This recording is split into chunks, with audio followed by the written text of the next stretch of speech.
This is Dan Schneider. On this Dan Schneider video interview, the subject is art and religion. I will be speaking with Katie Kresser about the subject, and the conversation will begin in a moment. The subject is art and religion. Are they opposing forces? Are they complementary? Do they have a relationship the way art might have with science?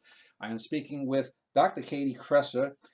She has written about the subject matter, but as I usually like to do, I want the person who I'm speaking to give a little bit of background about themselves. So welcome, Katie. If you could tell me a little bit about who you are, your relationship with religion over the years, and also your relationship with art. Okay, gosh, that's a tall order. Okay. Yeah, I'm Katie Kresser. I'm a professor of art history at Seattle Pacific University, obviously in Seattle, Washington. I don't know, I'm sort of a lifelong professional art historian in a sense. I've kind of been obsessed with art history ever since late elementary school. So yeah, I got my PhD from Harvard in 2006, and I've been working at SPU, that is Seattle Pacific University, ever since then. I was raised in a sort of fundamentalist evangelical Christian milieu in the Midwest in southern Indiana. I lived obviously in the Boston area for several years, and then I've lived in Seattle for several years. And yeah, if we're speaking more specifically on the religious end of things, I actually recently converted to Roman Catholicism, so that's a sort of interesting twist in my sort of religious autobiography.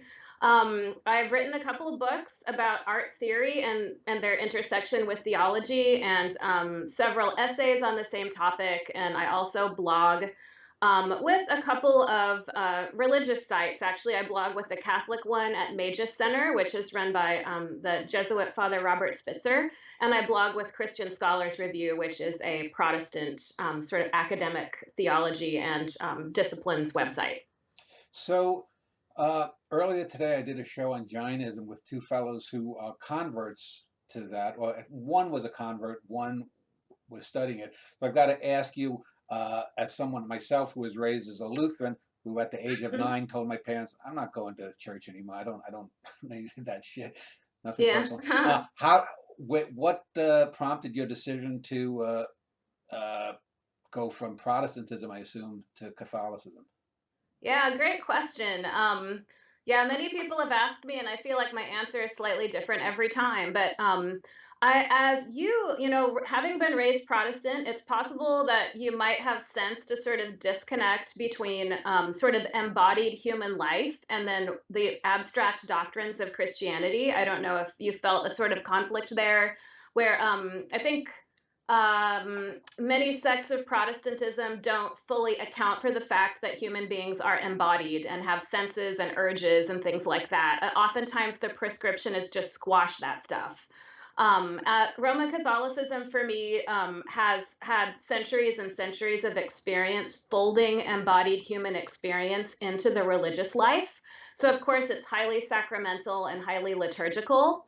Yeah, and it has these deep, deep roots where, yeah, going back to early Christian times, the first Christians they hadn't figured out all the abstract theology yet, and they were developing practices that suited their embodied real life experience. And that's kind of where the ancient liturgies, like in Roman Catholicism and Eastern Orthodoxy, come from. So I think there's been a friendliness there toward the sort of full embodiment of the human being ever since the beginning. And that's always been attractive to me. When I was a child, I remember driving in my car past the Catholic church in my town, which was in a neo Gothic style, and thinking, man, that building is magnificent. It's beautiful. It's like proportionate to what they're saying inside. Like apparently, like if religion, if you're religious, religion is supposed to be the highest thing in your life, right? You think it's like the capstone of human existence. It's the most majestic thing. You should have a building that reflects that. And so I was always a little bit envious, I guess, of the Roman Catholics with their beautiful building that pointed toward the sky with the big steeple that kind of proclaimed just in its very form what it was all about. And then, yeah, but I didn't actually convert until the year 2020. So I'd had this like aesthetic curiosity and sort of like envy, I guess, all my life probably. But in grad school, I ended up bumping around trying to figure out what to write a dissertation on, and I ended up landing on a Catholic artist who kind of developed this quirky art theory around yeah, his process. He was a kind of, I would say he was adjacent to the Impressionists, but his artistic process, which he articulated pretty well, was kind of all about human embodiment and all about sort of the deep sort of spiritual reality of things. And he was trying to tap into, he was trying to gain access to, I guess, the deep spiritual essences of things when he painted. And then he was connecting that back to medieval Catholic theology and philosophy, like Thomas Aquinas and stuff like that. And I'm like, man, that's really persuasive. And so I thought about it for about 15 years and then finally converted. But I think Was this the John artist, Lafarge? yeah, this Because you was did John go. Lafarge. Yeah, exactly. So I think having studied John Lafarge started to give me an intellectual way to justify the sort of more gut level attraction I had felt my entire life. I think what was keeping me from converting during the course of those 15 years since grad school was just loyalty and just some sort of prejudices that had been bred into me because I was raised believing that Catholics were not Christian, that Catholics, well, there, of course, Catholic Church gets a lot of bad press around a lot of things. Um, and yeah, I was just raised with a bias against it, I guess. And I could not imagine actually like crossing the Tiber, as they say, and committing to that institution. Yeah, but finally I took the step kind of mysteriously, I guess. But I've been drawn to it for like practically my whole life. So a couple of points that I want to just in response, and just so you know, if you got a chance to look at any of, or just skip around a few of my interviews, the Hmm. interviews don't proceed linearly. Uh-huh, You know, uh-huh. things come as they will. So what you said about Catholicism, my sister is converted to Roman Catholicism. I remember when she was about 20. I said, Hmm. "So why are you becoming a Catholic?" She said, "Well, I like the church." I said, "Yeah, so what about the church? The ritual?" She said, "No, I just like the building." Yeah, I mean, literally, she said yeah. that. That's Yeah. about the depth of her Mhm. thought. Secondly, when you talk about embodiment, obviously that brought to my mind the sense. Well, a couple. The term nowadays is used a lot in computer science about AI and artificial intelligence needing to be embodied, so it's more human-like, and Uh-huh. therefore supposedly less dangerous. But uh, in regards to religion, that brings up the idea of abortion. And you know, this past year, last year, abortion in a lot of states was outlawed when Roe versus Wade was underturned. So, Mhm. since the Roman Catholic Church is famously anti-abortion, it becomes a question in my mind: is why would any woman then want to join an institution like that? Oh, goodness. Oh, man, you're pulling me into the weeds, dude. I thought this was supposed to be about art. Yeah. Okay. Well, we can. No, no, that's okay. I will answer that. Yeah. I will tell you that. Let me see. How am I going to answer this? I'm I follow Catholic Church teaching about abortion. I think that I am persuaded by the idea that all human life is sacred. Um, I yes, yeah. Um, I don't, yeah, maybe I won't try to get too philosophical about that right now, but I am Okay. persuaded by that idea that all human life is sacred. I've probably felt that way much of my life, in fact. I went through a period when I was younger, specifically when I started having kids and was trying to get pregnant and was thinking to myself, you know, what would I do if I found out that the child in my womb was severely disabled or something like that? And I had times when I really wrestled with that. And you know, there were parts of me that would have wanted to have an escape, you know, an escape in such a case, an eject button, sort of. But I don't know. It's a tough issue. I personally, I'll just say this. I've gone through two miscarriages, and I actually think going through the miscarriages has made me more aligned, even more aligned in my heart with traditional Catholic teaching about the sacredness of all life, even from conception. Just my emotional experience through those miscarriages and my, I would say, spiritual experiences after, um, confirmed for me my personal belief in the sacredness of life since conception. So I personally don't have a problem with that church teaching. Yeah. So, since we're talking about art and religion, Hmm. I was speaking when I spoke with the fellow who, the two guys who were giant experts. So, Mhm. are you a supernaturalist then? Do you believe in things beyond the material world? That I mean, you are you a literalist when it comes to biblical thoughts about miracles and Uh-huh. Yeah, I think I am. I do think I am. I think that many people through history have called things miracles that were not, probably.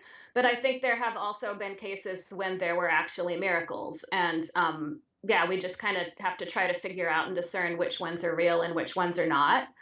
But yeah, I do. I believe there's a supernatural element to reality for sure. Yeah.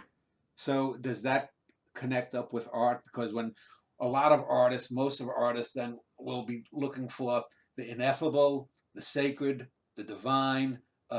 You can use whatever word you're most comfortable with. Mm-hmm. But it seems to me that in certain ways, most of art, not all art, but certainly most of classical art is sort of like the skyscraper pointing up a finger, and religion is pointing in the same direction in certain ways, but maybe from a different point on the planet. Where do you see a connection between the creative impulse for art Uh, and the, I don't know, reverential impulse towards the divine and religion? hmm. Yeah, great question. This has been something I've been thinking a lot about lately. So it is my personal belief that uh, all human beings have a sort of spiritual sense, I would say. All of us, even people who totally don't think they do and feel like they have, that's just nowhere in their sort of penumbra or whatever. Like they, yeah, people who think they're not spiritual at all. I think we all have an inborn spiritual sense. Um, I think that aspects of our contemporary culture kind of tend to squash that spiritual sense, and so that's why a lot of us are not aware of it or aren't really tapped into it. It is my belief that artists are more tapped into it than other people.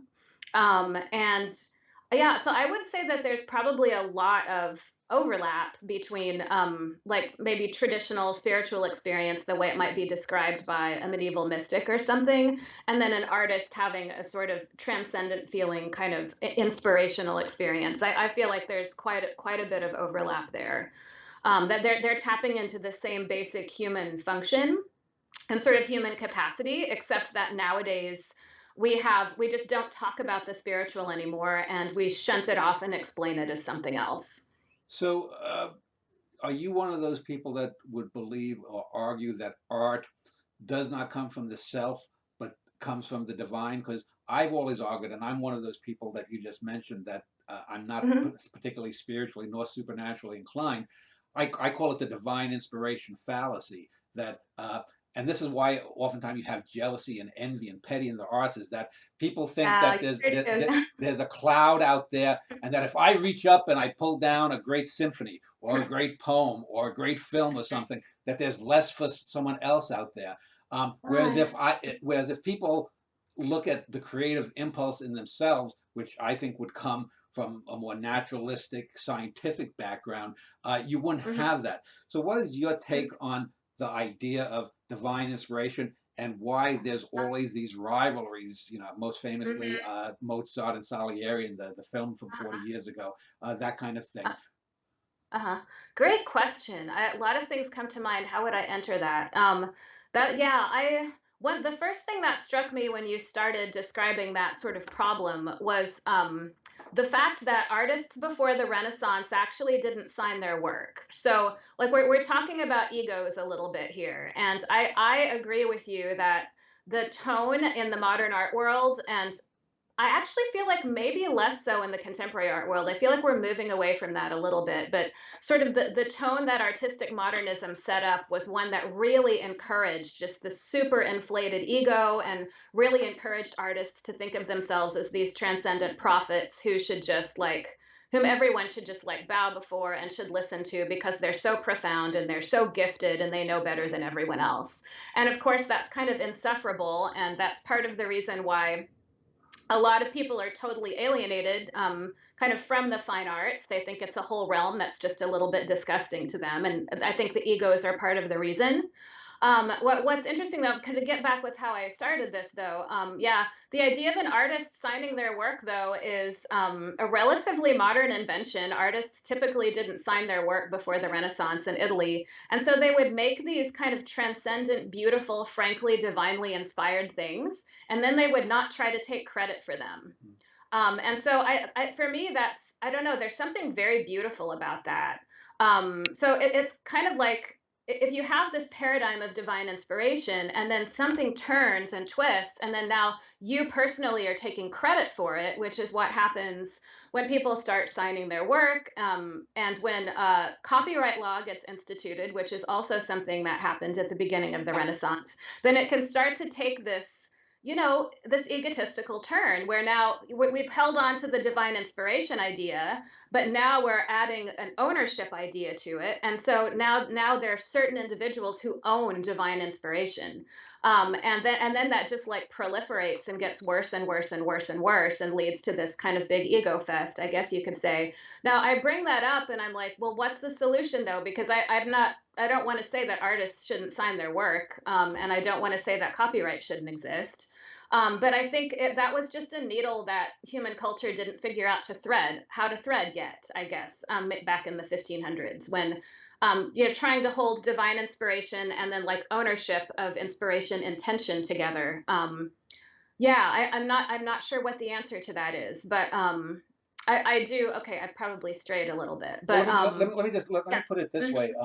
I've often said to young people who come to my website, if I write poems and they say, "Oh, Dan, I read this or that poem. It's really great," that my my the important thing is the art itself. The artist is never as important as the great art, because let's say there was a nuclear war and all records of who did what were gone, and but if someone said, "Well, oh, these poems that I may have written 900 years earlier," they say, "Well, that was the great millennial poet or something." Well, it doesn't Hmm. matter if my name is attached to him, because I'm doing it Hmm. not because I want to make that I need my name in lights, so to speak, but that Hmm.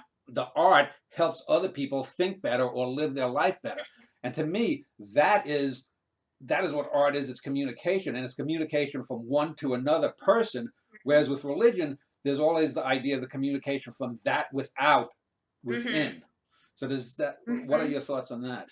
Yeah, good question. Yeah, religion does have a, you know, reputation of being dictatorial sometimes, absolutely, and hierarchical, which it is in a lot of cases. I mean, it's kind of intrinsically hierarchical in almost every instance. I think what this makes me think of, and it also goes back to like artistic production and artistic inspiration, is that okay? Let's see. Um, the one thing that's nice about Roman Catholicism as opposed to I think probably the Lutheranism in which you were brought up and also the Methodist type evangelicalism in which I was brought up is that Roman Catholicism adheres to a like philosophy based more or less on yeah, the work of Thomas Aquinas, who a lot of whose work centers on inborn properties, like God creating people with inborn capacities or like energy cells or like internal imprints so that what they produce, like what an artist would produce in such a case is something that would unfurl naturally from that artist because God created it that way. So it's not as if the artist is receiving a direct communication from on high that he or she has to transcribe exactly literally in order to preserve its integrity or something for like dogmatically. It's that artists were created by God with an inborn capacity or energy to unfurl. I use the word unfurl a lot because I really like the metaphor, but yeah, to unfurl, to sort of produce, to create, to sort of proliferate things.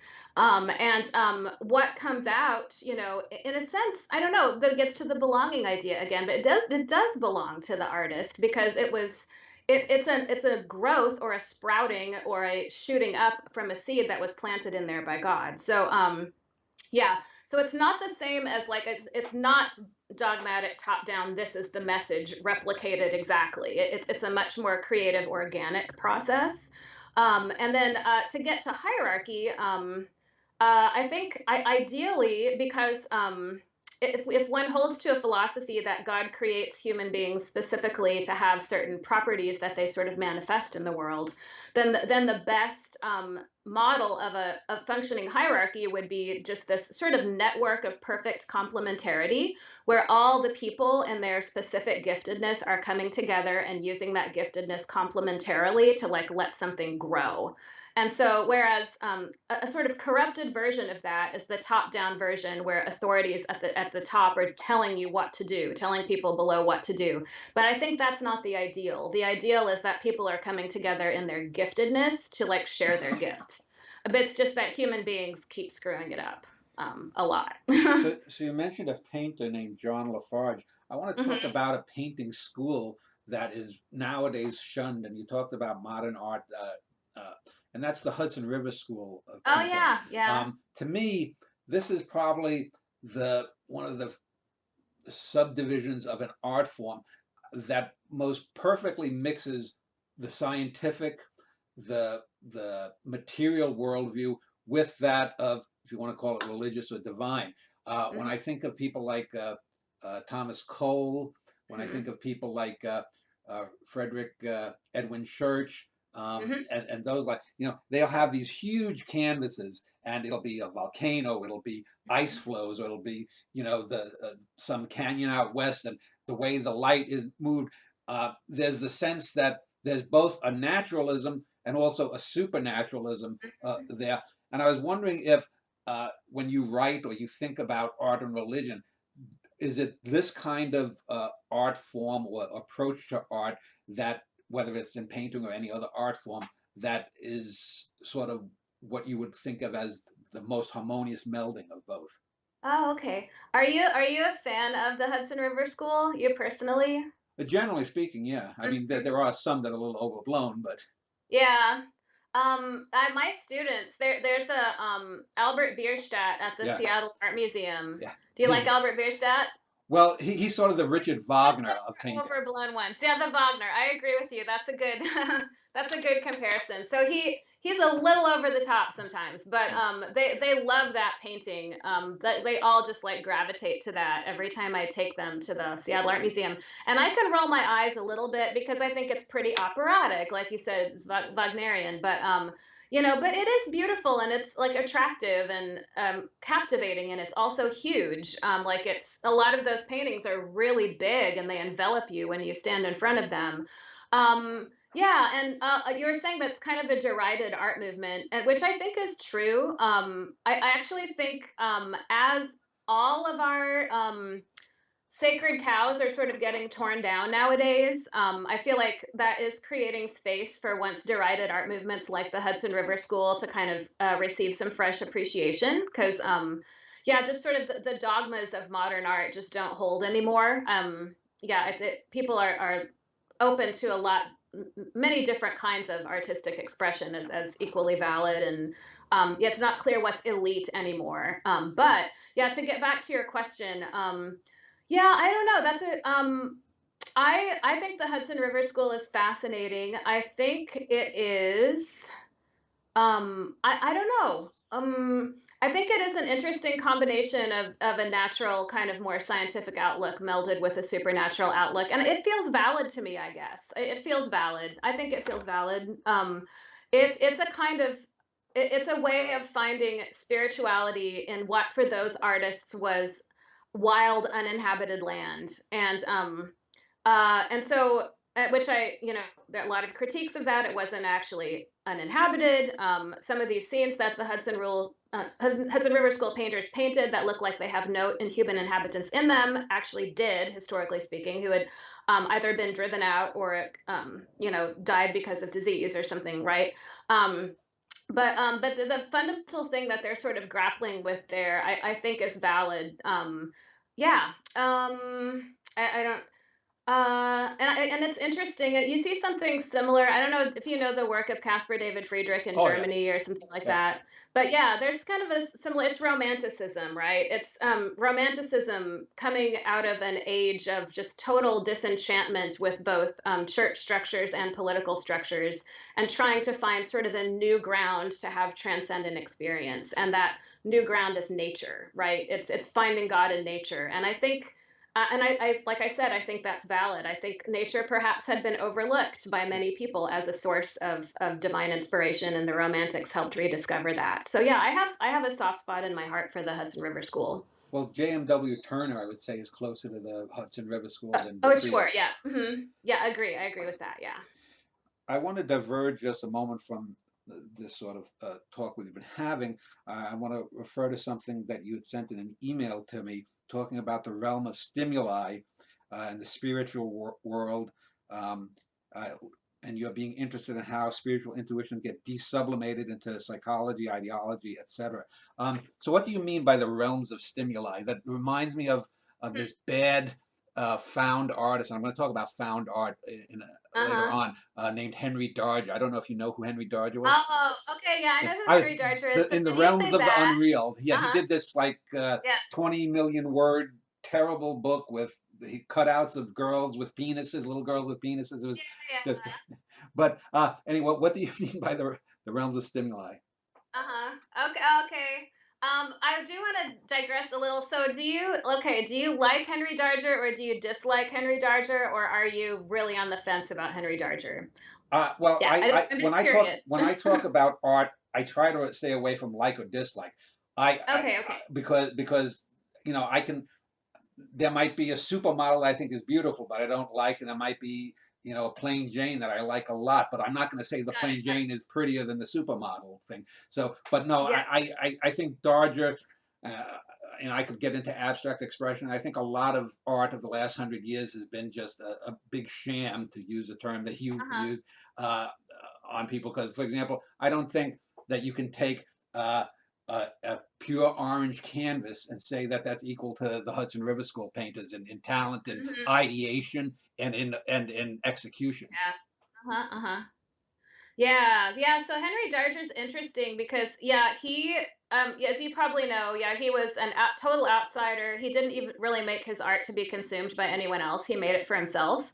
It was not. I feel like a lot of it wasn't even discovered until after he died. So it Yes. was just this obsession, right? This personal obsession of his. I find that fellow to be quite endearing, actually, Henry Darger.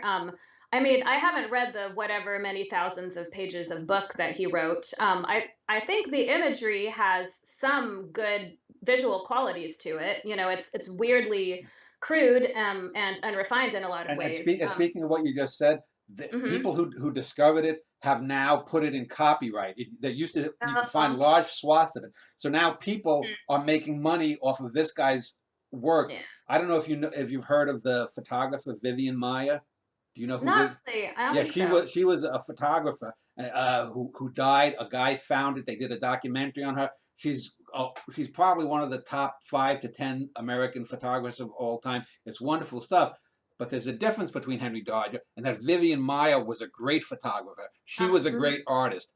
Dodger Yes. wasn't. And so No, I I agree. He was not a great artist. I agree with but that. anyway, Yeah. let's get back to the realm Yeah. stimuli. Yeah, so yes, I think he's a good example of this because I think he was probably a person whom I would categorize as a spiritual sensitive, someone very spiritually sensitive, who was receiving a lot of stimuli and he didn't know what to do with it. And it kind of tumbled out in these weird ways in this weird novel and all these weird images that are like cut and pasted from magazines and traced and, just these weird juxtapositions. Yeah, so yeah, what I mean by kind of a realm of stimuli, I guess, is that like I think many of us have stuff that comes into our heads. We have internal sort of self-talk or internal ideations, to use a word that you just used, and we have reactions to things.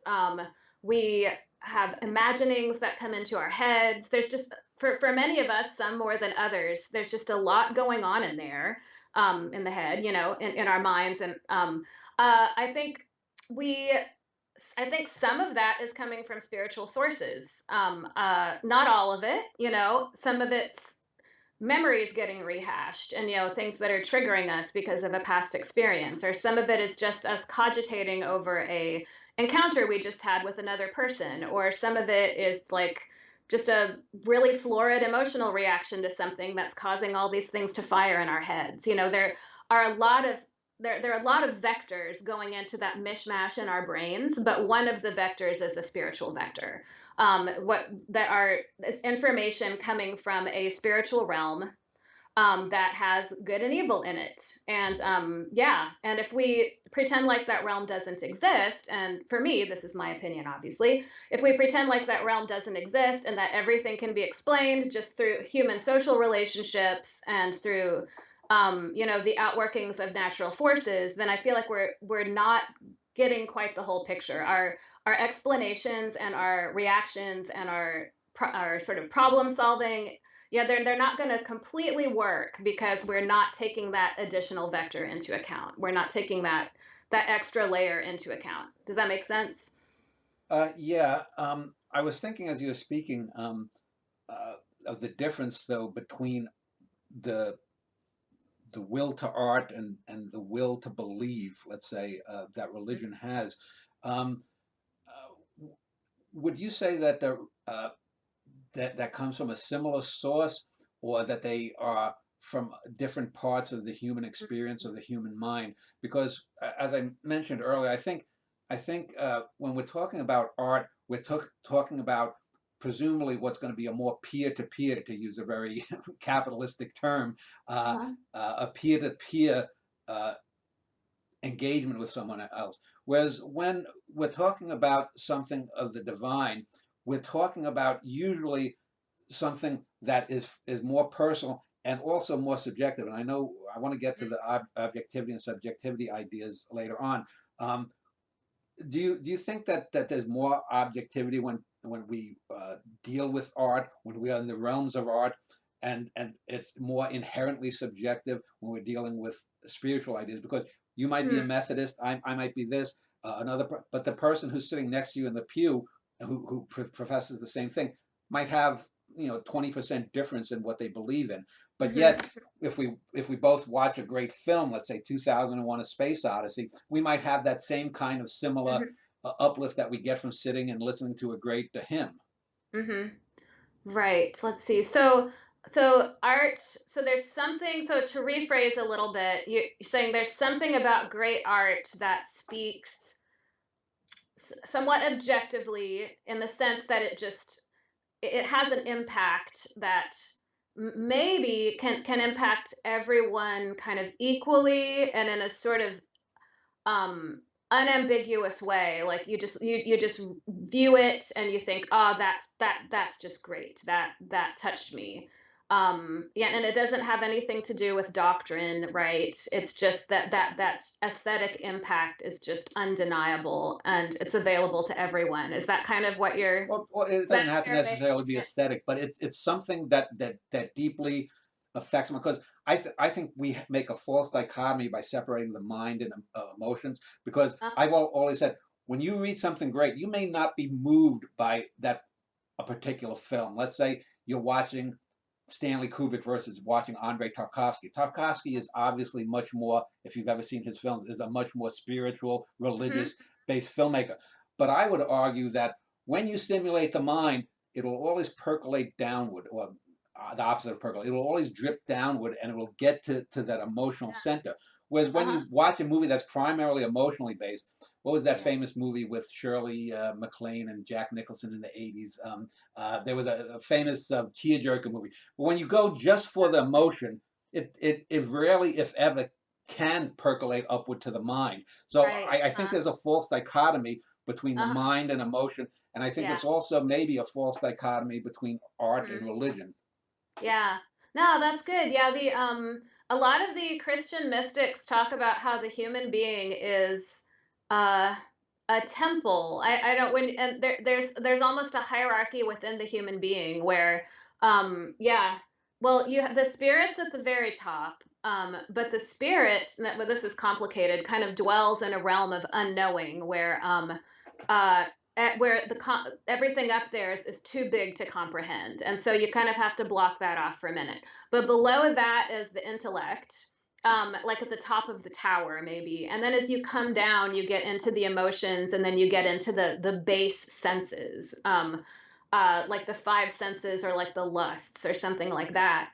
And yeah, they would hold that if you're properly ordered, if you're a human being who's properly stacked up so that your intellect really is in a position to influence the rest of you, then yes, things should flow downward like that. And so something that comes into your intellect and shapes your mind and sort of enlightens you and brings you closer to truth and opens your eyes, that eventually the truth that comes through that will trickle down into the rest of you.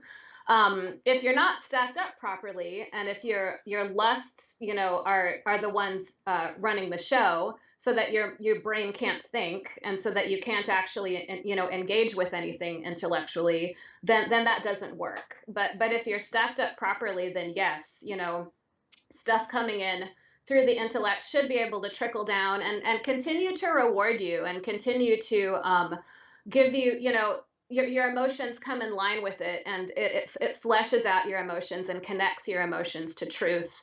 And then that even trickles out into the rest of you, into the sensual parts of your body. So, yeah, so in that sense, I would say that, yeah, I don't think art and religion have to be in conflict there at all. I think, I mean, one way that I would articulate the relationship between them maybe is that, yeah, both are trying to get at fundamental truth. Both are trying to get at a truth that is bigger than human concepts. And they use different languages for doing that. And if you're trying to get at a truth that's bigger than human concepts, any way that you choose to express that truth is going to be inadequate, just by definition. So the way you deal with the inadequacy is you keep trying to say it in different ways. And I think in your email back to me, you mentioned like the blind man and the elephant. I think Yeah. the Hindu parable, I think it is about the blind man and the elephant, and each one's touching a different part of the elephant, and so all the parts feel different, and so they think they're all grappling on to something different, but it's actually the same thing, right? Yeah. So like the trunk feels different than the legs, feels different than the tail, but it's all an elephant. So the yeah, so I think art for me, like honest art that's really trying to come into contact with fundamental truth, with reality, with deep fundamental reality, is trying to do the same thing that religion is, that honest religion is trying to do. I think people can dishonestly pursue both of those things, and they do, but honest and sincere art and honest and sincere religion are both trying to grab onto the same elephant. That's what I think. So a few things sprung from that in my mind, and the first one, and I had mentioned this in my earlier show today, asking with the giant experts. So you mentioned truth and reality, and I have always argued. I hate the cliche that people say art is truth, or that it's about truth, or even worse, it's about beauty, because art can be about ugliness, and it can be greatly about ugliness. But Totally. I think that there's a fundamental difference. People use the word truth when they really mean reality. And here's what I mean by that is reality is the fundament that undergirds everything, whether we're talking Yes. elephants or turtles all the way down. Truth is Yes. always a comment on reality, because Okay. let's say, Mhm. you and I were married one day, we divorced, and you'd say, Mhm. well, he's cold and indifferent, and I'd say, well, he's histrionic and crazy. And we Yeah. might both Yeah. be right about each Yeah. other. No, So the mhm. underlying reality is comprises both of our truths. So I always have Mhm. said, I think reality is the greater fundament, because that's what's there. That's the final elephant in an infinite regress. Right, right. Yeah. I agree with that. I agree with that. Yeah. I think you could quibble about how you define the word truth, right? So, but I think understanding truth as how did you put it exactly? A comment on Yeah, reality. I think that's valid. I mean, theologically, like when Christian theologians talk about God, they say that he is goodness, truth, and beauty, and that he's the summation of all of those things, and they call those the transcendentals, like yeah. transcendental good, transcendental truth, transcendental beauty. That's like but what so like a transcendental truth would be simply, yeah, it'd just be like, what's true about reality, but it's so big that you can't even say it. So I mean, I don't know, I'm quibbling about definition of truth here. I think when humans try to speak truth, very often, like you said, it is kind of a gloss on reality or a take on reality, and it's not complete. There is a theological definition of transcendental truth that is bigger than that, but I think almost by definition, it's something that we cannot completely articulate. So, yeah, whenever we're articulating a truth, it's a partial truth. I agree with that. So art and religion, in my mind, both strive uh, to give answers to human beings about the human or even the transhuman condition, the condition beyond the Mhm, world, if there's extraterrestrials out there, other thinking beings, what the universe is like. But I mhm, think that one of the differences that religions plural, tend to always hold up that they have the answer and that their answer is here. Here's the answer. We're just going to give it to you. Whereas art doesn't just give you the answer. It makes you work for it. I don't like the idea when people say art asks questions. The answers are uh, there. I've always said, I can tell you, Herman Melville did not spend several years writing Moby Dick just because he wanted to tickle your brain with questions. There are yeah. fundamental answers Mhm, in the relationships of the political realm of the time, and this and that, and a dozen mhm. other things. So, what is your take on how religion and art both seek to give answers to people about Uh-huh. existence? Right, good question. Okay. Um, I feel like when you bring up Herman Melville, I'll be honest with you. I started to read Moby Dick when I was in college, and I didn't finish it. Well, now you're I've never. older. Now you're What's older. that? Now you're I'm older, older. so you have some time. It's worth it, Yeah, I believe have. me. I would probably finish it and enjoy it now. I also have two small children and a full-time job, Yeah. so I don't know when I'm on vacation. But yeah, but what I think about, so I think about Moby Dick or a novelist, and I think, yeah, I agree that there are answers in there, and I think that Herman Melville saw truths intrinsic to the human condition, or saw reality. Else we won't say truths. Saw a reality, a certain aspects of reality more clearly than many of his contemporaries probably did, and articulated those realities in a way that is compelling. And in that sense, maybe those are answers, but they're not actionable answers. Like, what do you do with that? I guess. So, I think, okay, so here's where I'm pivoting to religion now. I feel like, um, it would probably be my hypothesis that Melville was in some sense spiritually inspired in the to trace the lineaments of reality the way he did, accurately the way he did. Um, in the same way, maybe that certain sort of theologians or mystics in the history of the church did. The difference in church history is that you then have another demographic of people who are not the creators. They're not the content creators. They're the administrators. They're the I don't know, the connectors, whatever, who then are tasked with taking those insights and making them actionable, and trying to figure out how do you use those insights to bring people together and to grease the wheels of social life and to try to create social harmony and peace and unity and cooperativeness and stuff like that. And so Yeah, I guess for me, maybe religion is taking human inspiration and making it actionable within the auspices of like an organization that has different people with different types of giftedness. There not everyone is an artist. Some people are bean counters, and some people are rule makers, and we need people like that. And so, like a really well functioning religion would be one where you take the inspiration and then you figure out how to use it across the domains of like human activity and experience. Does that make sense? Yeah. Yeah. Um, Before I ask my next question, I'm just going to say, if you put aside Moby Dick, I don't know, do you have any daughters or one of your kids? Are they I both have boys? two. They're both daughters. I have two I'm going to daughters. recommend two books for you to read, novels that have female protagonists Uh that huh. very few people these days know about. One is Aurora Lee, a novel in verse by Elizabeth Barrett Browning. It's the Okay. Uh greatest huh. novel in verse ever written, at least in the English language. And she Mm-hmm. and she was the greatest female poet of the 19th century, Uh better than huh. Emily Dickinson. Uh Second, huh. The second one is, I think, one of the, along with Moby Dick and Huckleberry Finn, one of the three greatest American novels published, and that's A Tree Grows in Brooklyn. It's about a Okay. young girl in Brooklyn, New York, 100 years ago. If you Huh. have young daughters, you should have them read it because Mhm. it's very apropos even today. But Huh. enough of Thank that. you. Thank you. um, Yeah, I think they'll probably I think that'd be heavy lifting for them right now, but I okay. will in a couple years. Yeah. Yeah, thank you. I'll keep that in mind. I tried to get my older one to read Anne of Green Gables the other last Oh year, and yeah. she's like, "Oh, I don't know. Do Uh, you like those at all?" oh yes, I know I did you a do. whole show on Anne of Green Gables. Yeah. Okay. No, Thing. I Hey, think I love I I grew love up when what's the name was Megan Follows there. Oh, yeah, when I was a love those. boy.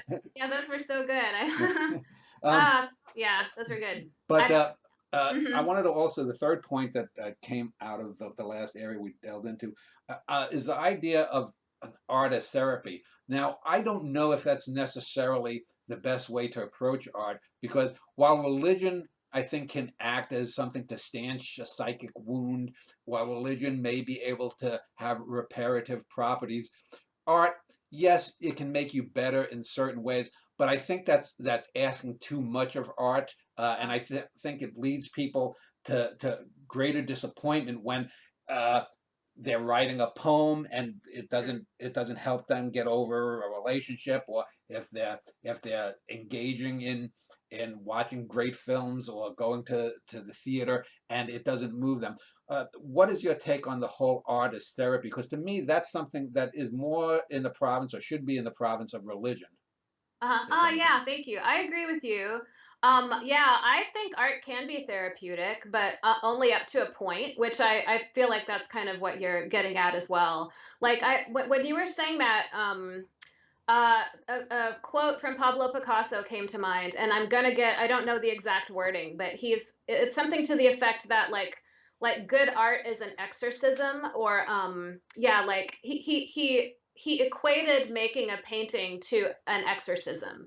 Mm. And so I don't think he was being terribly literal there, probably, but the idea that it's cathartic and that you have this angst inside of you or this fear inside of you, and you just need to get it out. You need to vomit it up. I don't know. You need to just sort of manifest it and express it and just get it out there so that you can like look at it more clearly. You need to call it out in a sense.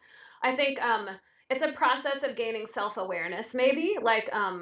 I mean, I can attest to this in my own life. Just when you're able to sort of vomit up something dark from within yourself by writing a poem or just scribbling in a journal or something. I don't paint, by drawing a picture, then that can be very therapeutic. I think it gets it in front of you. You see it. You can recognize it for what it is. Hopefully, you can recognize it for, in a way, it's untruth.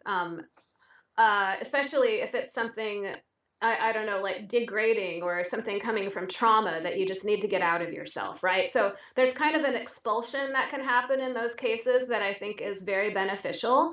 But if that's all you do, like if you just keep doing that over and over again, I think that's a dead end. And so I feel like um, for me, when I see people using art therapeutically in that sense, where they're kind of getting their trauma out on canvas or something like that, I see that as the first steps towards something good. But yeah, if you just keep doing it over and over again, it almost becomes like self-exploitative or almost like self-harm or like dwelling on something that you needed to get out, but don't dwell on it anymore.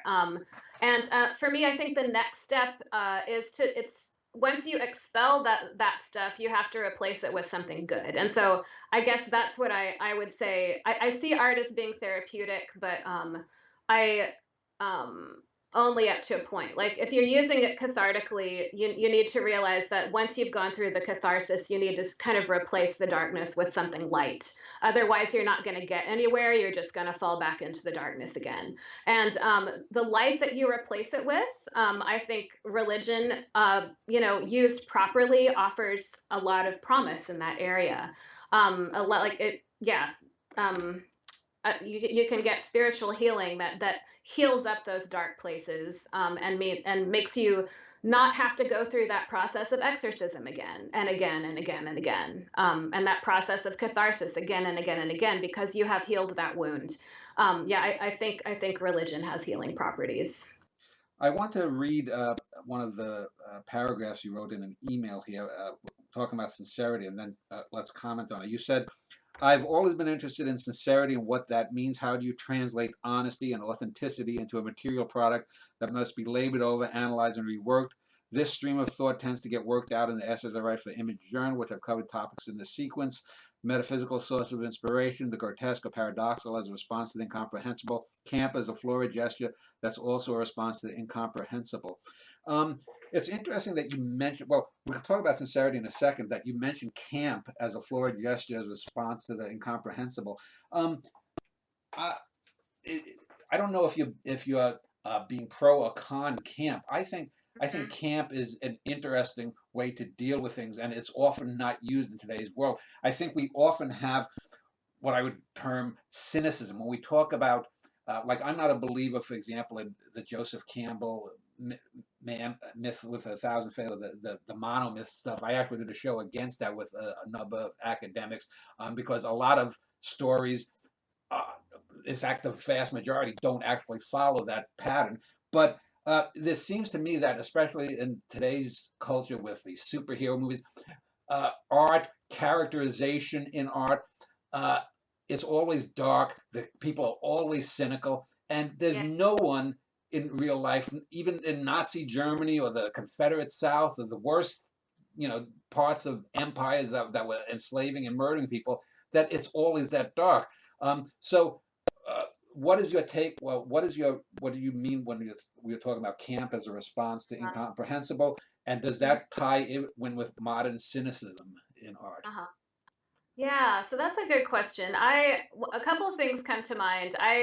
Um, this is a little bit, I don't know how relatable this movie will sound like. Baz Luhrmann's Moulin Rouge. Have Oh you yeah, seen yeah, yeah, that? yeah. Yeah, it's very campy in a way.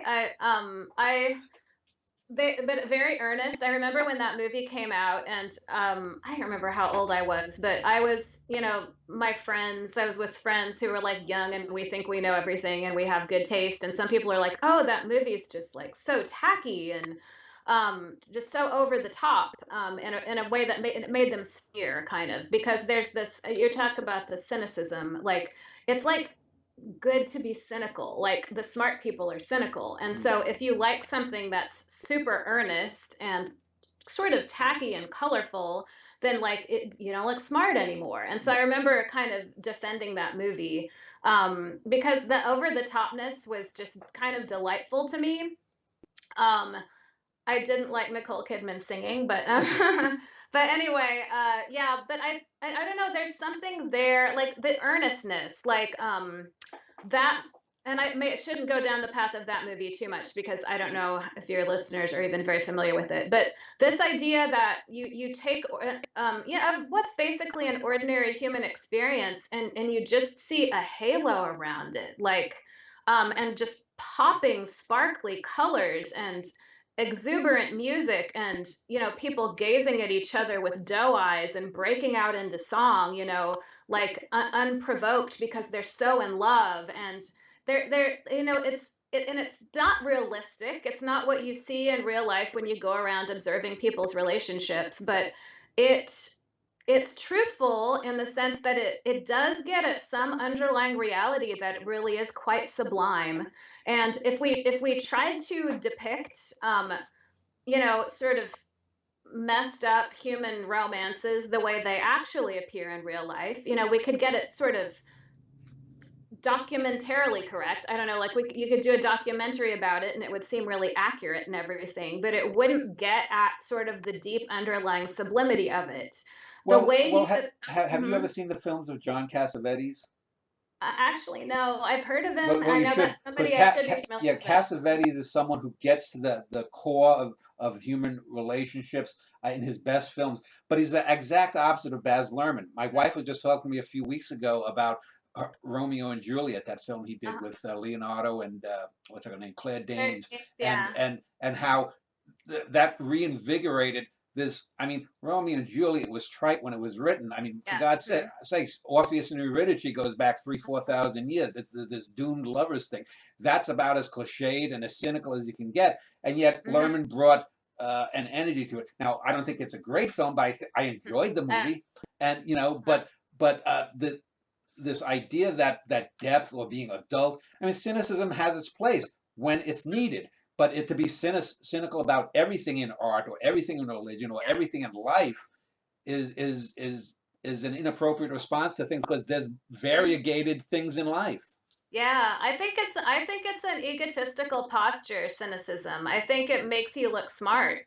And so people do it for social reasons to make themselves look smart in certain situations, not because they sincerely, I don't know, maybe they are sincerely cynical because we are human beings are very motivated to do things that we think are going to get an affirming social response. And so, if people think cynical people are smart, then you're just going to keep being cynical. And eventually, you're going to be cynical about everything, just like sneering all the time and not actually feel enthusiasm for or warmth toward anything. And everyone's going to think you're really smart, but you're miserable. So, yeah, I don't, yeah, I think cynicism, it's a posture, it's an elitist posture that I think more often than not is kind of based on not really anything besides trying to fit in. That's what I would, So from what I in quoted my observation, a lot of the time. Go ahead.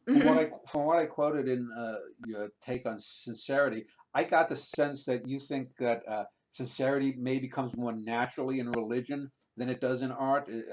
Am I mistaking what Oh, you no, said? I don't really actually think Okay, that. well, I go think a ahead, lot of religious explain. people are pretty insincere. Okay, well, go ahead, um, explain what you mean by that sincerity. yeah, that's a good. About. I'll say that. Say your question one Sincerity. more time. Yeah. What? Sincerity. Yeah. Yeah, I think when I put that in the email, I think one thing I was weirdly aware of from a very young age is that it seemed like people were lying to me all the time. Like I just like I'd go to church. And I'd feel like everyone's lying to me. Oh, you're so cute. You look so pretty in your dress today. And I'm like, that's a lie. Or like, we're so happy to see you today. And I'm like, "Well, that's a lie." And I'm like, not that it's not that the opposite is true. It's not that they thought I was ugly and they were unhappy to see me. It's that they were just saying stuff, and I felt like even maybe especially at my church, I felt like 90% of the human interactions were insincere. They were people saying the thing they thought they should be saying in that moment to sound like a good person. But nobody was actually connecting with anyone in that space. And nobody was actually, I didn't feel like people were seeing each other in that space. Uh, yeah, it was just a bunch of, I don't know. I actually haven't read the novel The Stepford Wives, but maybe it was a little Stepfordy in a way. I mean, just a lot of fakeness. Mm. And then you go, and then I go to school, and it's the same thing. People are saying, kids are saying things to each other, not because they really believe them, but because they think it's going to get a reaction from their peers, or because they think it's going to make them sound cool. And so, yeah, and just everywhere, and every single social, every little like pocket of society you go into, there are people there. Um, they have their sort of vocabulary, and they have their social mores and their etiquette and their expectations, and it's all a lie. I know that sounds really negative, but yeah. So I remember even probably from elementary school, I'm like, why is nobody sincere? Where are the sincere people? And so I just sort of think I was drawn to study the arts because that seemed like a place where there were sincere people. Um, and I think sincerity can be very performative. And I think, yeah, people can perform sincerity. I think that's something that people have become very adept at today because we associate sincerity with, losing control of your emotions, being impulsive. Those are things that feel sincere because they don't fit that etiquette and that vocabulary of the little, subgroup or whatever. But people can perform that, right? They can perform impulsiveness, and they can perform high emotionality and stuff. And so then you're like, okay, now how do we get behind that to find out what's really sincere? And so it's hard because people are always performing, and in the age of social media, people are performing even more. Like everyone's a performer, and everyone has their brand, and you wonder, is anyone sincere? And anyway, but yeah, I guess sincerity, to be trite about it, is like speaking from the heart, and not worrying about how you come off. And not trying to achieve a goal other than simply just speaking what you think you ought to say in the moment, I guess. So I don't know. let me give you a couple Go of ahead. anecdotes regarding sincerity, because I think there are different types of sincerity and different levels. If you're dealing with a life and death situation, or you're dealing with just a momentary passing by on the street. Um, Mhm. I interviewed a woman a couple of years ago who talked about how she thought that a lot of women were insincere in their dealings with men, because she said that a lot of them say, I want the truth," but they only want the positive truths. Mhm. That This was her. She had written a book about dating and whatnot. But and then I think back about 20 some years ago, I had a good friend then who was what I would call, a hardline atheist. Now, when I said I'm an atheist or an agnostic, I'm basically irreligious. The way I Uh-huh. described it is like, I can't talk about vaginal yeast because I don't have a vagina, and I'm not religiously inclined, so Yeah. I don't really have. I can't come from it from an interior place. But this friend was one of these, hardline Richard Dawkins type atheists, and he said that he was depressed. I said, well, why are you depressed? He goes, well, I sneezed today. I said, what are you talking about? He said, and someone said, God bless you. And I said, it just made me sad that she thought that way. And I'm like, in this, I said to him, in this fucking world where we have so much rudeness, so much callousness, so much indifference to things far worse than having a cold or sneezing, you're worried up because some woman that you will never see again Yeah, that's said something like interesting. that. And so Yeah. I think he sincerely held his belief, but I think that there's a kind of disconnect when it comes to people and their ideas. They Some people want people to be totally sincere. You can't be totally sincere in the sense that you can't let everything get. If I see Yeah. those ASPCA commercials about abused animals or children dying here, there, or otherwhere, or if you let everything get to you like that, and sincerely, a lot of people say I'm an empath. Uh-huh. I Aside from the Star Trek version of that Mhm. word, I find a lot of the people want sincerity, they claim to, but when they really encounter it, they want it Mhm. on their terms only. Um, Yeah. Mhm. what is your Yeah. take on that? And does Mhm. that jibe with what you were talking about, the insincerity Mhm. in religion when you were younger? Mhm. Good question. I first want to say about your friend, the atheist, it sounds like he really needs to know that God does not exist. I'm surprised that that bothered Well, him so much. every time there was a book, Jesus didn't exist, he'd say, you should read this book. I said, I don't believe in that anyway. Why would I need to have to, you'd have to convince me that I'm wrong and then try to reconvince me that I was Yeah. wrong when you convinced me. Otherwise, Mhm. so but that's actually what I and my wife always said, is that he needed constant bolstering in that. Yeah, because he's not convinced himself. He has doubts about his own position, I think. But so maybe that's why he's so hardline, right? So I don't know. When I hear you talking about sincerity, I think there's a difference. I don't think sincerity is indiscriminately blasting your feelings everywhere all the time. Like I think it's just don't lie. I don't know. Like, I think it's possible to be very sincere, but and also kind of just hold back from a lot of interactions, and you don't have to say very much necessarily. Like, Well, if you if go I out of see, your way to mhm, say, that dress that you're wearing, Katie, it doesn't mhm. do you well. Yeah, and If you that's ask me and say, I paid $500 for this dress, and I said, and I say, well, maybe you paid a little too much. That's mhm. being sincere, but with a little bit of tact. Yeah, yeah, no, that's good. Yeah, so like you don't have to like walk up to someone and say I hate your dress, right? But yeah, if they ask you, you should give them an honest answer. That's what. And like you said, but tactfully, you know. So that was another thing, is like women constantly need to be reaffirmed in their appearance. And so I think that's become less true for me as I've gotten older and have changed contexts. But when I was growing up, that was definitely true. Like everyone's always been, bidding, trying to get you to compliment them because they feel insecure about their appearance and they need affirmation. And so they're like fishing for compliments. And if you're trying to be sincere, you can't give the fake compliment. And so I know I always felt conflicted about that. But I feel like the answer there is like, yeah, not to indiscriminately and rudely just be like, oh, that sucks, but tactfully say something honest. I think that's, so that's, yeah, so that's where I would, yeah, I'd say sincerity can be discreet, but it still has to be honest, I guess. Um, But then connecting it to religion. go I ahead. don't, can you ask the religion part of the question again? I've forgotten it, but Oh yeah. we can move on. Um, Hmm. you had talked in one of the emails. I don't think it was the last one. You talked about objectivity and being relational. Um, what did you mean by that, and how does that pertain to religion and then pertain to art? Oh gosh, I have to remember the wording there. Oh no, Um, is it this? I printed off that's this email. okay. I'm trying. I can try to just make up something. Let's see.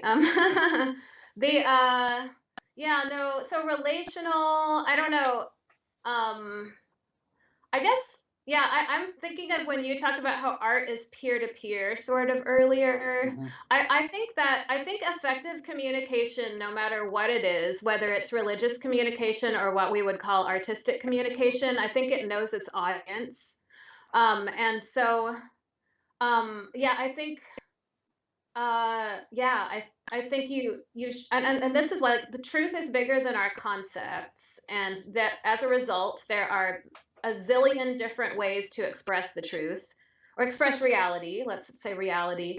And so I think both religious truth and artistic truth, ideally, should come from a place that is anchored in reality, but that expresses what is received from that reality in a way that's proportionate to whatever your audience is right in front of you right at that moment. If your audience is 6 year olds, if your audience is college professors, if your audience is a group of painters that has some name with an ism at the end, whatever your audience is, channel that truth that you have accessed in a way that's going to be comprehensible to them. And so, yeah, I think successful art and successful religion both accomplish that goal. Um, And that's relational. It's relational because you know who your audience is. You've taken time to figure out who they are, and you're trying to be empathetic toward them and understand what they need so that you can express things in a way that they will understand, right? Yeah, so go ahead. so the term relational then is used then to express how we communicate with the people in the pews or the people at the art gallery. Because the way I had taken it when you said objectivity is relational is that, well, Oh. sure, that's a false dichotomy though, because you can't have objectivity unless you have subjectivity, and vice Hmm. versa. So you have to have that relationship between the objective and the subjective. But but now that having heard you say that, you're not talking about objectivity and subjectivity. You're talking more about how the thing, the art, the Uh, belief system relates to the person out there. Oh, yeah. Oh, now I'm remembering the part of the email. So it was about greatness, right? Like some Yeah, things can be objectively great. yeah. Like yeah, when we consume art, it's not all of our myriad different little subjective responses that say, "Oh, I like this and you like that, and they're equally good because you like this and I like that, and our opinions are both valid," right? But yeah, so we talked about this idea of greatness where there are things that are objectively greater than others. Yeah. So yeah. So in that sense, yeah, I think I would say, yeah, there are some artworks, and by objectively great, then I would say that that are authentically anchored in reality, and therefore what they communicate is just valid. Uh, yeah, that the person who made it had a deep understanding of the way reality actually is, and they communicated that in a clear and complex way. Yeah, and so people who look at that artwork generations from now or centuries from now will in theory be able to access that window onto the deep underlying reality. It's like a true window onto reality, and it always will be, because I guess I would say that the deep underlying reality doesn't change. And so, provided that, I mean, maybe Herman Melville is an example, provided that you have the time and inclination to decode all the idioms of Herman Melville, then you can use that as a window into a deep underlying reality that is available to you in the same way it was available to Herman Melville. And you and Herman Melville, across the years and the miles, can come together in contemplation of that same deep underlying reality through the medium of that novel that he wrote. Does that make sense? Yeah. Yeah. Let me give you an example of two arts, and I'll stick with sculpture, well, visual art. About 20 some years ago, I was living in Minneapolis, and at the Minneapolis Institute of Art, they had Yoko Ono's some art pieces by her. And two of them stood out to me as being particularly condescending, I thought. One Uh, is that there was an apple with a bite taken out of it, mhm, presumably by Ono, and it was browning. The apple was browning. And the second mhm, one was a dot on a piece of paper. mhm, And then if you compare that to whether it's the Hudson River School guys, or whether it's Michelangelo's David, or it's something by Rodin, or whatever it might be, obviously you have to say anyone could make a dot on a piece of paper. mhm, Anyone could take a bite out of an apple. mhm, This is ideationally in the sense of a mhm, pre-K child, mhm, versus mhm, what I just mentioned, some of these other artworks. And so you can talk all you want about being moved or whatnot, but clearly Michelangelo has demonstrated more mhm, skill.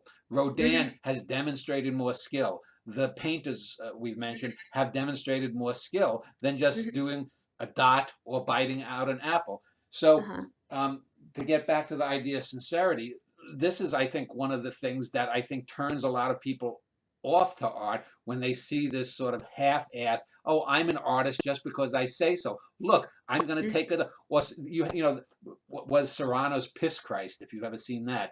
I have, yeah. If you Uh-huh. didn't know that that was urine, it still doesn't make it a particularly great image. It's a Mhm. cloudy yellow liquid with Yeah. a crucifix Mhm. in it. Yeah. Does that Mhm. what is your take on that kind of what I would call very cynical art by a Mhm. Yoko Ono or a Serrano or these types? Uh-huh. Yeah, I think at some point, okay, that's such a good question. I'm teaching a class on modern art this spring, and I was just looking at the syllabus yesterday thinking, do I want to revise the syllabus or not? And now you're asking me this, and I'm like, oh, maybe I have to revise it. Yeah, because I'm trying to think, how do I want to approach modern art with these students? But I feel like at some point modern art became uh just it got locked in this totally self-referential spiral. I don't think it necessarily started that way, but at some point, uh, it got untethered from the deep well of reality and started becoming just extremely self-referential. And so, and that's partly because the intelligentsia at the time did not believe necessarily that there was a deep underlying reality that human beings can access anyway. I mean, I think there are philosophical and religious reasons why modern art went the way it went, but yeah. So at some point, it spins off and becomes really self-referential, where it comes to be about questioning what art is as a human concept with certain boundaries, rather than being rather than being representational at all. Art just wasn't representational anymore. It was self-critiquing. There's a famous essay by Clement Greenberg, which I'm gonna get the title wrong, but I think it's just called Modernist Art. Are you familiar with Clement Greenberg at all? Yes, and I'm not a big fan of Yeah, his, I'm but not surprised. But yeah, the idea, like he kind of codifies among the intelligentsia this idea that art, it's not about representation. In fact, art that's representational is corrupt. It is not being itself. Art should be about art and art alone. It should be an entirely sort of self-enclosed sphere. If art is dealing with other stuff, if it's being representational, then it's undermining its own purity. It's contaminated, sort of. So painters like Jackson Pollock, who are totally abstract artists, they didn't necessarily believe this, but Greenberg did kind of propagate this idea about them that their art was interrogating what art is. And that's how it should be looked at. And it should be looked at through that sort of almost scientific lens, um, of sort of logically questioning what art is, art with a capital A, trying to define the concept visually. And so, yeah, from that point onward, like mid 20th century onward, art just becomes more and more self-referential, visual art, I mean, where artists are throwing things out there and like, well, is this art? Well, is this art? Yeah. Like, if you think, well, actually, Marcel Duchamp's urinal comes way before Clement Greenberg, actually. Yeah. Have you seen that? The Yes. fountain? Yes. Yeah. Yeah. But it's like It's actually conceptual. Fountain. It's called Fountain. Fountain, that's right. Yeah, fountain. I just call it the urinal, but yeah, it's fountain, which is, yeah, you got to have the title. But yeah, I haven't seen the Yoko Ono dot piece, but I tried to just Google Don't it on worry. my Don't worry. phone. She'll just do it for you in 2 seconds. Okay. No, But yeah, I she'll mean, rip it that up. seems to, yeah, that seems to be another way of questioning what art is. Look, I put a dot on Yeah. a piece of paper. I don't know if it was paper or whatever. Yeah. Is this art? And then people can stand around and talk about it. And they can use that as a springboard for having intellectual, philosophical conversations about what the boundaries of art are. And that is satisfying for them. And then we're done. Yeah. So, yeah, so I think that's the reason why things like that exist Well, for a group of experts to debate about. Basically, go ahead. well, I think that art has become gestural, performative by the artist rather than the art. And what I mean by that is, um, when you talk about Pollock, I remember when I first saw Pollock's work, and I first saw it in some art gallery. It must have been when I was living in New York as a kid. Um, and I saw his early stuff. I remember thinking he was very mediocre. And I'll tell you, Mm-hmm. I saw another painter's work who reminded me very much of early Pollock, and that painter was Adolf Hitler. And Mm. both of them were very Oh, poor. They were very poor painters of scenes. They yeah. couldn't get their angles right. And so Uh-huh. my case with Pollock, and you can throw in all the rest of them, the abstract expressionists, that they bought into Clement Greenberg's stuff, that this gesture that, oh, I have presented art. Artists, use their own urine, or they use their own feces, and they paint it. They paint on the canvas. It's become gestural. It reminds me of a Bugs Bunny cartoon from the 40s or 50s, or one of the funny ones where Bugs is directing an orchestra, and I forget whether it's Schubert or whoever it is, and he does it, and then he sort of bows and yay, and then he bows, yay, and Hmm. the last third he's just bowing and bowing, and it seems to me that a lot of art is just the bowing. There Uh-huh. isn't what Bugs directed before, Uh, and that brings me to religion, because I find that a lot of modern day religion is very cynical and very gestural. The obvious example would be televangelists, yeah. of the Uh, 80s, the Jimmy Swaggarts and the Jim yeah. and Tammy Faye Baker kind of stuff. Mhm. But certainly now you have these mega churches here down south. And not only that, but you have these gurus like Anthony Robbins, and all these people that go to corporations, and they're basically doing a more secular version of religion. They're sort of snake oil salesmen, Yeah. and Yeah. I find that to be a thing, a rot that has gotten into both the religious aspect, and I'm not religion, but if you're gonna believe the damn thing, believe in something pure and good. Don't be so cynical and Hmm. rotting. And I Yeah. think the same thing has gone into art. Do you find that this insincerity, that there's an overlap and there's a connection in some way, like I say, between the televangelists and the Clem Greenberg types? Huh. Yeah. Good question. I'm giving you Um. another syllabus. Yeah. Yeah. Honestly, you think about it, like, yep, there probably is a connection. I mean, just even like if you think about the whole sort of slick evangelical media savvy sort of megachurch phenomenon is probably popping up right around the same time that abstract expressionism is becoming really popular. Those are both, you know, both of them are getting kind of roped into a new, what for that time was a new American media environment that was anchored on television. The whole Um, Billy Graham crusade thing. Yeah, and I I don't know that abstract expressionism was on television that much. It was in like Time Magazine, Yeah, Life Magazine. Those guys were yeah. celebrities. They probably were on TV. I don't know actually. Well, Um, there's a famous short film of Pollock dripping his paint yeah, in the yeah, barn, yeah. I don't and know I what the think that con. was on like CBS prime time in the late Uh, '50s or early Was it? Was '50s. it? Okay then, yeah, so that was I didn't know, like, where that originated, actually. I Yeah, and so and that and so yeah, so we have, like, the TV media environment. We have, like, the very beginnings of like, the sort of totalizing, suffocating media environment that, like, penetrates even into your home, and that's trying to appeal to the very lowest common denominator, kind of, so that it can pull everyone together into this, like, super slick, commercialized, unifying media environment that is in opposition to, like, Soviet communism, right? So there's all the patriotism around it, and there's the capitalism, rah, rah, kind of thing, and it all just kind of is tied together. And individualism, like,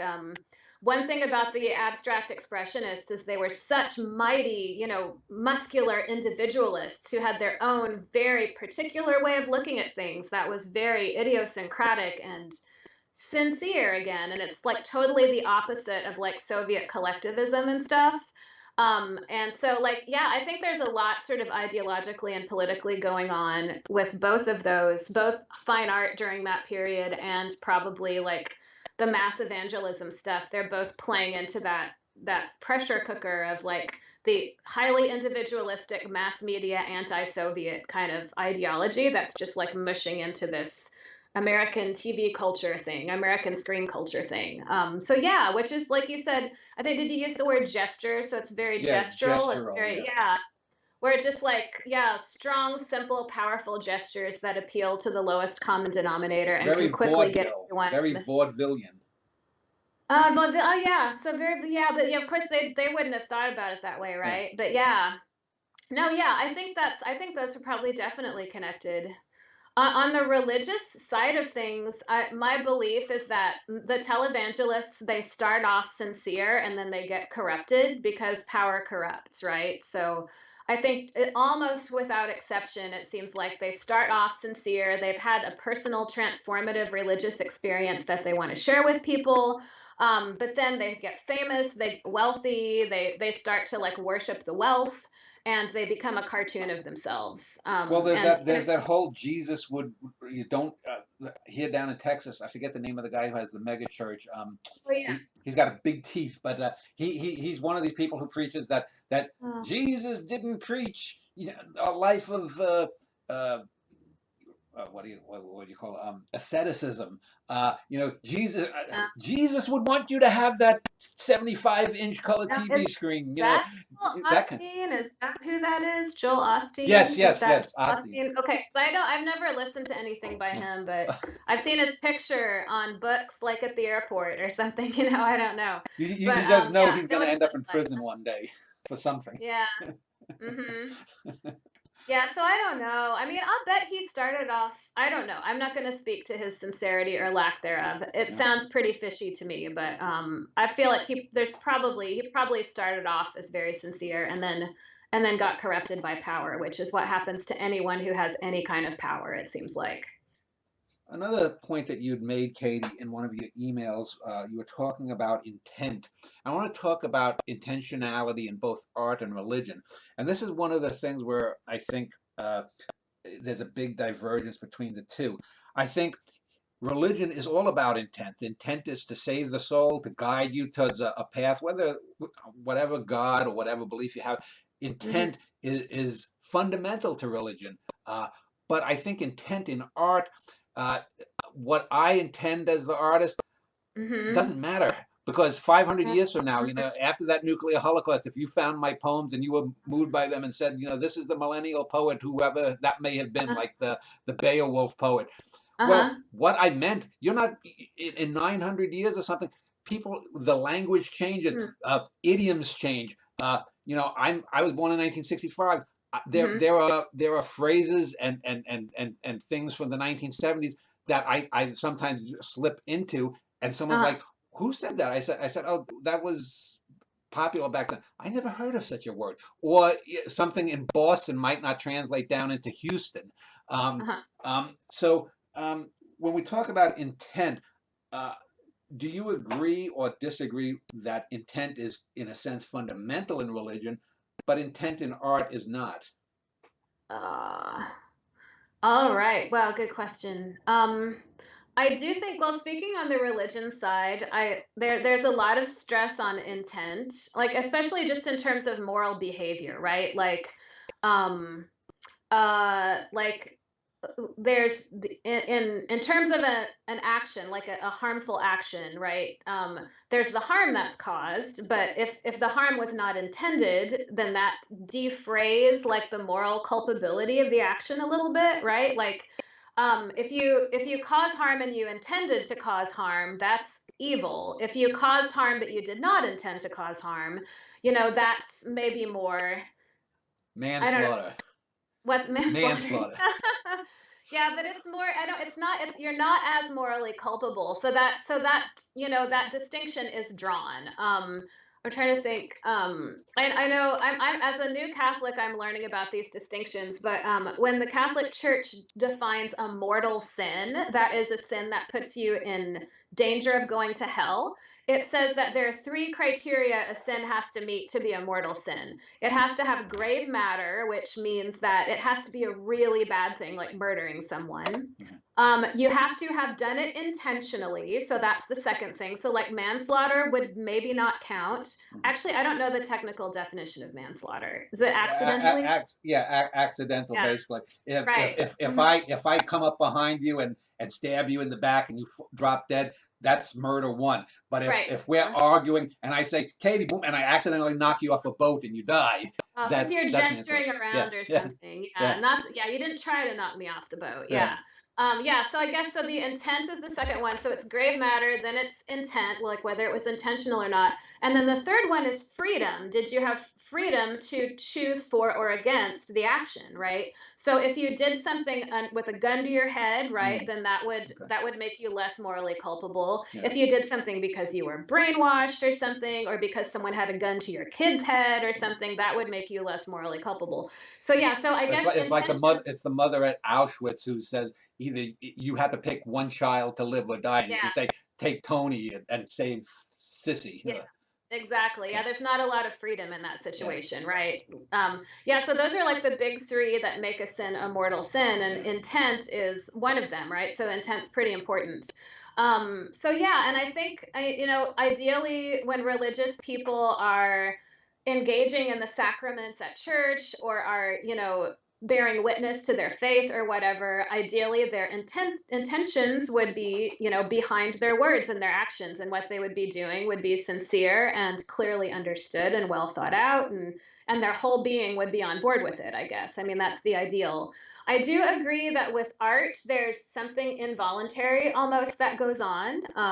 That when you're inspired, I don't know, for me, and I think for a lot of people, you feel like you're being swept along, sort of, and it's coming from you, but it's not totally coming from you. Like there's some force sweeping you along, the intent is not, yeah.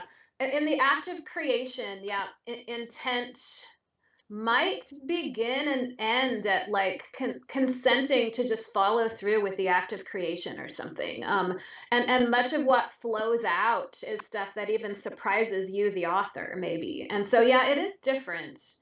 um it is different. I mean, and then when you determine like, what am I going to do with this now, I think intent might come in, like, who do I share this with? I don't know, but yeah, you're right. It is different. Um, yeah, and it's just, but I would say that in terms of like, like Christian mystics or theologians or people who are in the under the auspices of the church, but they're creating, they're engaging in creative work, whether that is through producing theology or like mystical poetry or something like that.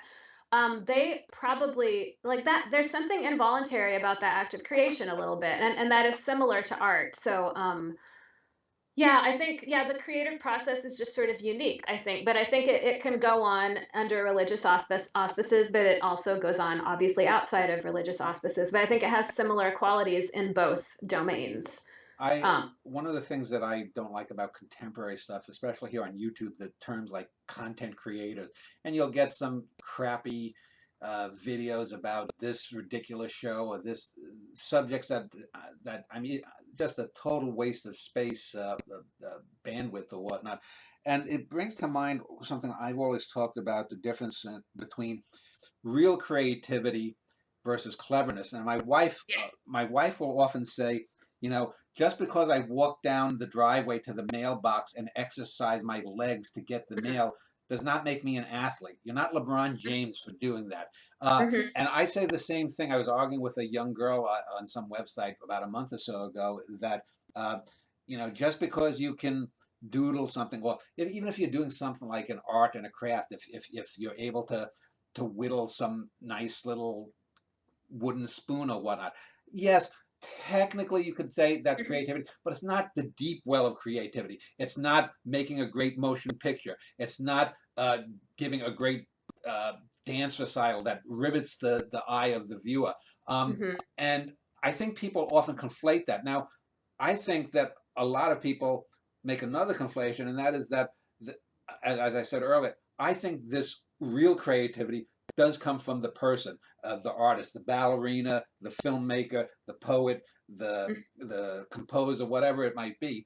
Um, mhm, but a lot of people, like I said, tend to, I say, offload that into. They'll often say, "I'm just a receiver of things," rather uh, than the creator. What is your mhm. take on what I'm saying there? Do you believe in the reception of creativity, or Uh-huh. that you are the demiurge, that I or you or any artist is the demiurge? Right. Okay, let's see. Well, I probably think, okay. Um, I was gonna say, I think some people are just born more creative than others. And so that is a natural property that just some people have that other people don't have. Um, and it's an inborn property that those people actually have. It's part of who you are. Um, so in that sense, you're not receiving anything from anyone or anything. It's actually part of who you are. It's a property that you have. It's a force that you have inside of you. Um, I that having been said, I think everyone can be a little artistic if they're willing to try, but a lot of people are not open to that. But so I guess I would say, yeah, it's an inborn property, but I think the way you exercise that inborn property properly is by being open to that reality that is outside of yourself. If you're not willing to come into contact with that reality, that's big, just vaster than you and deeper than you. If you're not willing to place yourself in contact with that, and that can be a scary process sometimes, requiring a measure of vulnerability and courage.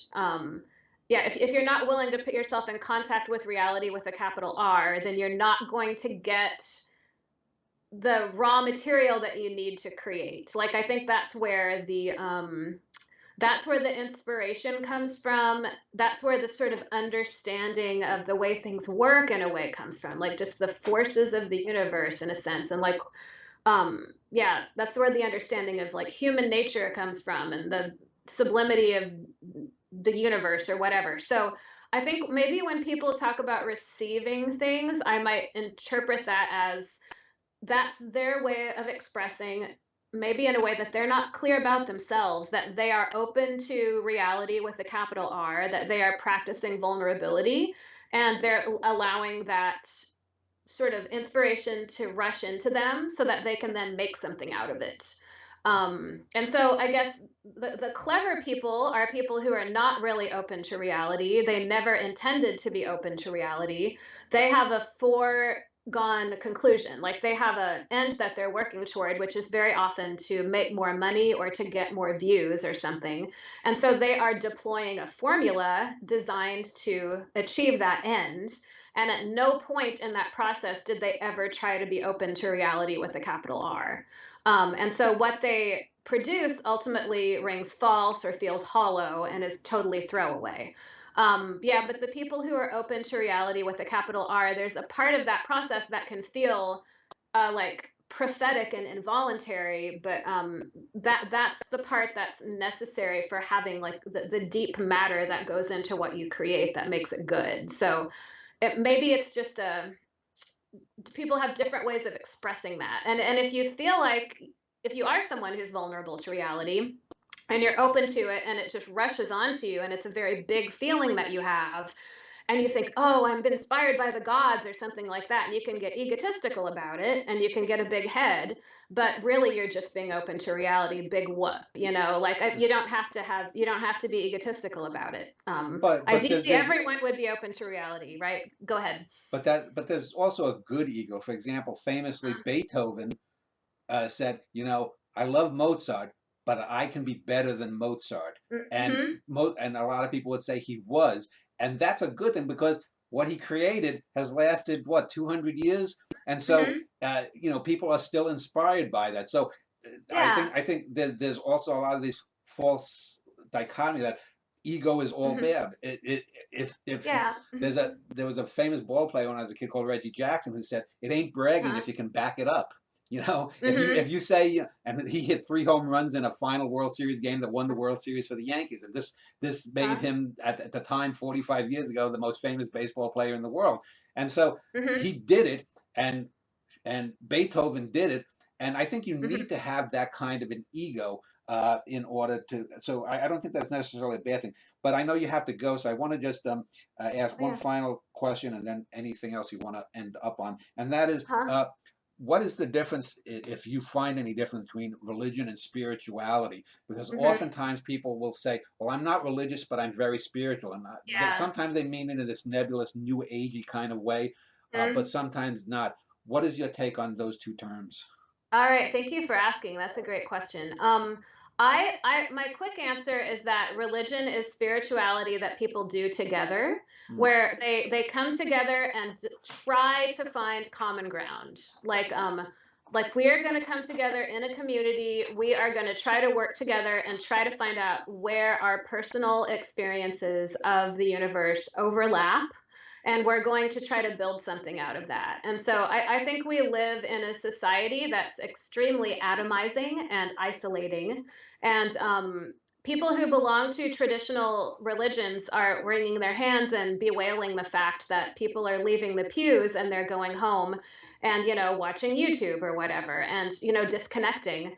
I think what we've discovered though is that it's not that people are becoming unspiritual. People are still spiritual, but they're all kind of creating their own little religions. I mean, that's their own little spiritualities. And so it's a way of continuing to feed your spiritual self without having to be accountable to anyone else and without having to actually cooperate with anyone else. So it's really quite regressive in a certain sense, I think. It's I'm a little kid and I'm going to play with my own little toys over here, and you can't tell me how to do it. So I think, yeah, the idea behind religion, yeah, is it's people coming together around a shared experience of the spiritual and figuring out where that common ground is, and then trying to build something out of that once again. And if you look at the foundation of the early Christian church, it kind of spells it out in the Bible. People having these, like crazy, mind-blowing spiritual experiences, and yeah, just being transported, and then they're coming together and they're trying to build a community out of that, and they're laying down little ground rules and they fight over the ground rules, and some people get kicked out of the community and it's messy, but They eventually lose the they big picture for the picayune. yeah, it could. I mean, that happens sometimes. Absolutely. It happens all the time. Yeah. But the idea is I don't know, you try to stick in there and you try to keep building. And one thing about me is I think I'm like just a fundamentally very loyal person. And I don't know that I could do personal spirituality very well. I would want to be looking to see where can I pitch in with a group here and try to figure out how to make this a cooperative thing. Yeah. Well, I So I've want to chosen the largest cooperative group in the world to cooperate with. I want to thank you for an excellent conversation. I'll link to your university page below. Three things I want to just remind you though, and I'll leave it here in the video so that in a few years you can go over it with your daughter. Search out the photographs of Vivian Maya. Okay. Read the novel and verse orally by Elizabeth Barrett Browning, and then for modern work, A Tree Grows in Brooklyn. That may be the starting point for your daughters, and I think they will both appreciate that. Awesome. Thank you very much. I will.